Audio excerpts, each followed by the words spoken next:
ನಮಸ್ಕಾರ ಒಬ್ರಿ ಧಾರವಾಡ ಲೈಫ್ ನಾಗ ಇಂಥ ವ್ಯೂ ನೋಡ್ಬೇಕಂತ ನನ್ ಬಾಳ ಆಸೆ ಇತ್ತಿರಿ. ಅದಕ್ಕ ನಾ ಹುಬ್ಳಿಂತ ಈ ಸ್ಪಾಟ್ ಗೆ ಬಂದಿನ್ರಿ. ಆದ್ರೆ ಈ ಲೊಕೇಶನ್ ದಾರಿ ಖತರ್ನಾಕ್ ಇರ್ತೈತ್ರಿ. ಆನ್ಲೈನ್ ನಾಗ ಇವರು 3500 ಇಲ್ಲಾಂದ್ರೆ 2500 ತಗೊಂತಾರ್ರಿ. ಅದಕ್ಕೆ ನಾ ಡೈರೆಕ್ಟ್ ಈ ಲೊಕೇಶನ್ ರೀಚ್ ಆಗಿ ನಾ ಇಲ್ಲಿ ಎನ್ಕ್ವೈರಿ ಮಾಡೀನ್ರಿ. ಇಲ್ಲಿ ನಾರ್ಮಲಿ ಅವರು 1800 ತಗೊಂತಾರ್ರಿ. ಅದಕ್ಕೆ ನಾ ಇವ್ರಿಗೆ ರಿಕ್ವೆಸ್ಟ್ ಮಾಡಿ ನಾ 1600 ಮಾಡೀನ್ರಿ. ಯಾಕಂದ್ರೆ ಇವ್ರು ಎಷ್ಟು ರಿಕ್ವೆಸ್ಟ್ ಮಾಡಿದ್ರು ಇವ್ರು ಕಮ್ಮಿ ಮಾಡಲ್ಲ. ನೀವು ಯಾರ ರಿಸಾರ್ಟ್ ಹೋಗಿದ್ರು ಅಲ್ಲಿ 1800 per person ತಗೊಂತಾರ್ರಿ. ನಾ ಮುಂಜಾನೆ 3 ಆಗೋ ಇದ್ದಲ್ಲಿನ್ರಿ. ಯಾಕಂದ್ರೆ ಇಲ್ಲಿ 3:45 ಗೆ ಜೀಪ್ ರೈಡ್ ಇರ್ತೈತ್ರಿ. ಈ ಲೊಕೇಶನ್ ಬರಕ್ಕೆ ನಿಮ್ ಫ್ಯಾಮಿಲಿ ಜೊತೆ ಆರಾಮ್ ಬರ್ಬೋದು ನೋಡ್ರಿ. ಯಾಕಂದ್ರೆ ಇದಕ್ಕೆ ಟ್ರೆಕ್ಕಿಂಗ್ ಏನಿಲ್ಲ, ಪೂರ್ತಿ ಜೀಪ್ ರೈಡ್ ಇರ್ತೈತ್ರಿ ಮತ್ತೆ ಸ್ವಲ್ಪ ನಡೋದು ಇರ್ತೈತ್ರಿ ಅಷ್ಟೇ. ಆಮೇಲೆ ನೀವು ಆರಾಮ್ ರೀಚ್ ಆಗ್ಬೋದ್ರಿ. ನನ್ಗೆ ಸ್ವಲ್ಪ ಬೇಜಾರಾತ್ರಿ, ಯಾಕಂದ್ರೆ ನಾ ಏನ್ ಎಕ್ಸ್ಪೆಕ್ಟ್ ಮಾಡೀನಿ ಆ ವ್ಯೂ ಸಿಕ್ಕಿಲ್ಲ. ಆದ್ರೆ ಓಕೆ ಚಲೋ ಐತ್ರಿ ವ್ಯೂ. ಅವ್ರ ಏನ್ ಅಂದಾರಂದ್ರೆ ನೀವು ಡಿಸೆಂಬರ್ ಎಂಡ್ ಬರ್ಬೇಕು, ಇಲ್ಲಾಂದ್ರೆ ಜನವರಿನಲ್ಲಿ ಬರ್ಬೇಕು.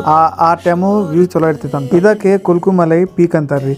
ನೀವುನು ಡಿಸೆಂಬರ್ 3rd ವೀಕ್ ಇಲ್ಲಾಂದ್ರೆ ಜನವರಿನಲ್ಲಿ ಬರ್ರಿ ಆ ವ್ಯೂ ನೋಡ್ಬೇಕಂದ್ರೆ. ಮತ್ತೆ ಇಂಥ ವಿಡಿಯೋಗೆ ಲೈಕ್ ಮಾಡ್ರಿ, ಶೇರ್ ಮಾಡ್ರಿ. Thank you so much. Bye, take care.